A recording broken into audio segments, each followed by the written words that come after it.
بسم اللہ الرحمن الرحیم۔ السلام علیکم ورحمۃ اللہ وبرکاتہ۔ تو گائز ہم لوگ بات کر رہے تھے کہ مسلمانوں نے حضرت عثمان کو اپنا سفیر بنا کر اہل مکہ کی طرف بھیجا۔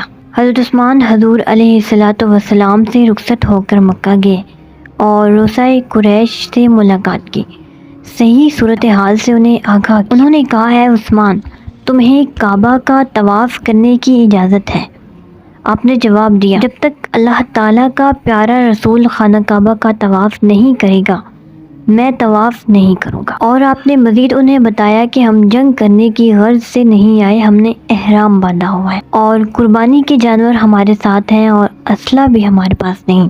اگر ہمارا ارادہ مکہ پر قبضہ کرنے کا یا تم سے جنگ آزمائی کا ہوتا تو کیا ہم اس بے سر و سامانی کی حالت میں آتے؟ آپ نے انہیں یقین دلانے کی کوشش کی کہ ہم یہاں چند روز قیام کرنے کے بعد واپس چلے جائیں گے، لیکن وہ اپنی ضد پر اڑے رہے۔ انہوں نے کہا، ہم نے قسم کھائی ہے کہ مسلمانوں کو مکہ میں نہیں آنے دیں گے۔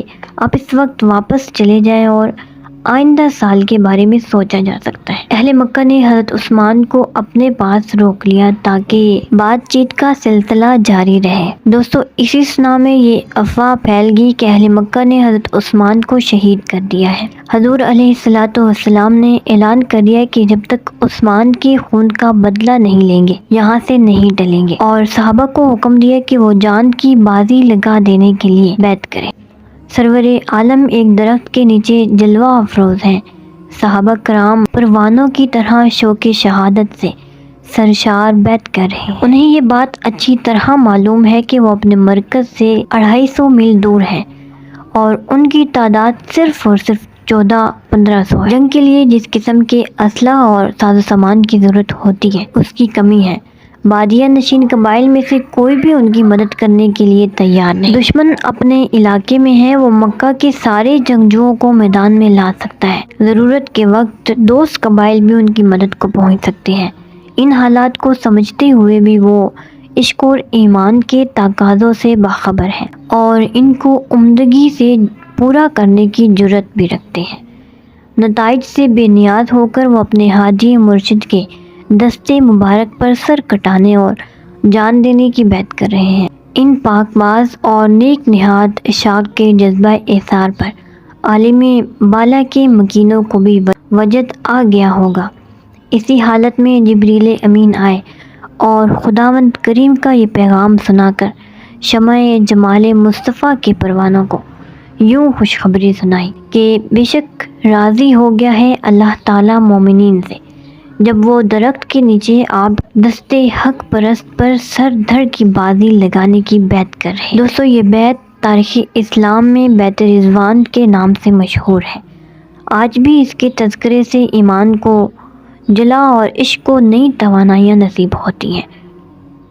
اس بیعت کی اطلاع جب اہل مکہ کو ملی تو ان کے اوثان خطا ہو گئے اور جس ہٹ دھرمی کا وہ اب تک مظاہرہ کرتے رہے تھے اس کی تندی کافور ہو گئی۔ انہوں نے صلح کی بات چیت کرنے کے لیے سہیل بن عمرو کو حضرت عثمان کے ہمراہ حضور نبی کریم کی خدمت اقدس میں بھیجا اور گفت و شنید کا سلسلہ کافی دیر تک جاری رہا۔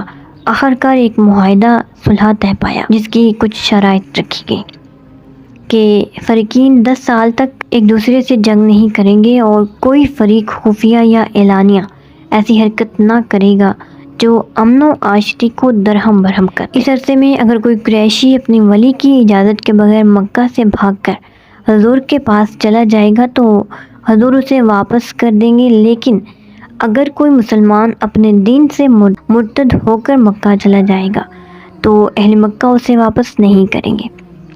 عرب کے بادیہ نشین قبائل آزاد ہیں، مسلمانوں یا کفار جس کے ساتھ چاہیں دوستی کا معاہدہ کر سکتے ہیں، اور نبی کریم اپنے صحابہ کے ساتھ عمرہ کیے بغیر امسال واپس چلے جائیں گے، البتہ آئندہ سال آ کر وہ عمرہ ادا کر سکیں گے۔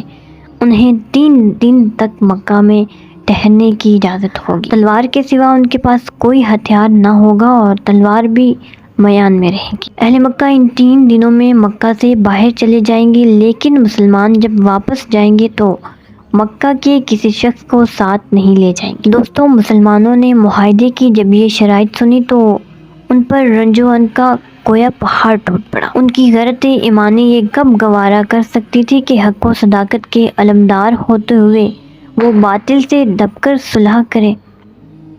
راہ حق میں جان دے دینا اور سر کٹا دینا انہیں ہرگز گرانا تھا، لیکن یہ بات ان کے لیے ناقابل برداشت تھی کہ کفار من مانی شرائط پر ان سے صلح کر لے۔ ہر شخص رنجیدہ خاطر تھا، ہر دل میں بے چینی اور بے قراری تھی، حتیٰ کہ حضرت فاروق اعظم جیسا بالغ النظر بھی مضطربانہ حالت میں اپنی قلبی اضطراب کا اظہار کرنے پر مجبور ہو گیا۔ ایک اللہ تعالیٰ کا نبی تھا جس کی نگاہ نبوت ان خوش آئند نتائج اور عواقب کو دیکھ رہی تھی جو مستقبل قریب میں اس معاہدے پر مرتب ہونے والے تھے، اور ایک اس کے یادگار صدیق اکبر کی شخصیت تھی جس کے دل میں اطمینان اور سکون تھا۔ اسے یقین تھا کہ اللہ کا رسول جو کرتا ہے اپنے رب کے حکم سے کرتا ہے، اور اپنے رب کے حکم کی تعمیل میں بندوں کی بھلائی اور سرفرازی ہے۔ ابھی معاہدہ لکھا جا رہا تھا کہ کفار کے نمائندے سہیل بن عمرو کا لڑکا ابو جندل جو مسلمان ہو چکا تھا اور جسے زنجیروں میں جکڑ دیا گیا تھا، زنجیروں کو گھسیٹتا ہوا حدیبیہ کے میدان میں پہنچ گیا اور داد رسی کے لیے فریاد کی۔ حضور نے فرمایا، ہم معاہدہ کر چکے ہیں، اب معاہدے کو نہیں توڑ سکتے، تو تم صبر کرو، اللہ تعالیٰ تمہاری خلاصی کی کوئی صورت پیدا فرما دے گا۔ اس چیز نے صحابہ کے زخمی جذبات پر نمک پاشی کا کام کیا، لیکن کسی کو دم مارنے کی مجال نہ تھی۔ حضور نے وہیں احرام کھول دیا، اپنے قربانی کے جانوروں کو ذبح کیا۔ حضور کے سارے ساتھیوں نے اپنے آقا کے عمل کی اقتداء کرتے ہوئے احرام کھول دیے اور اپنے جانوروں کو ذبح کر دیا، اور یہیں سے یہ پیکران تسلیم مراجعت فرمائے مدینہ طیبہ ہوئے۔ راستے میں جب سہنان کے مقام پر پہنچے جو مکہ سے تقریباً 25 میل کے فاصلے پر ہے، یا بقول قرا الغمیم کے مقام پر پہنچے، یہ صورت مبارکہ نازل ہوئی جس کی پہلی آیت اِنَّا فَتَحْنَا لَكَ فَتْحًا مُبِينًا نے اس حقیقت کو آشکارا کر دیا کہ جس صلح سے تم کبیدہ خاطر ہو اور جن شرائط کے باعث تمہارے دل غمزدہ ہو گئے ہیں، یہ حقیقت میں فتح مبین۔ چنانچہ چند ہی سال میں اس معاہدے کے اثرات مرتب ہوئے تو ہر ایک کو یہ اعتراف کرنا پڑا کہ واقعی یہ صلح اسلام کے لیے اور ہادی اسلام کے مشن کی تکمیل کے لیے اور امت مسلمہ کے لیے ایک عظیم الشان فتح تھی۔ کفار نے ان شرائط کو مان کر مسلمانوں کی آزاد حیثیت کو گویا تسلیم کر لیا تھا۔ وہ اب اپنی قوم سے بہکے ہوئے چند افراد کی ٹولی نہیں تھے، بلکہ ایک آزاد قوم تھے جن کی آزاد مملکت تھی، جس کے اپنے مساویانہ حقوق تھے، اور وہ لوگ جو اس کی اس حیثیت کو تسلیم کرنے کے لیے تیار نہ تھے، انہوں نے بھی آج اس حقیقت کو تسلیم کر لیا تھا۔ نیز یہ صلح ہو جانے کے بعد مکہ اور مدینہ کے درمیان حالت جنگ کی کیفیت اختتام پذیر ہو گئی۔ آنے جانے پر پابندیاں اٹھ گئی تھیں۔ چنانچہ تبلیغ اسلام کا کام اس زور و شور سے ہوا اور ایسی کامیابیاں حاصل ہوئی کہ گزشتہ 19 سال کی جدوجہد ایک طرف اور صلح کے بعد 2 سال کی کوشش ایک طرف، قبائل کے قبائل فوج در فوج مدینہ طیبہ کا رخ کر رہے تھے اور حضور کے دست حق پر اسلام قبول کر رہے تھے۔ اس سفر میں حضور کے ہمراہیوں کی تعداد 1400 کے قریب تھی، اور 2 سال بعد جب فتح مکہ کے لیے حضور روانہ ہوئے تو 10,000 کا لشکر ہمراہ تھا۔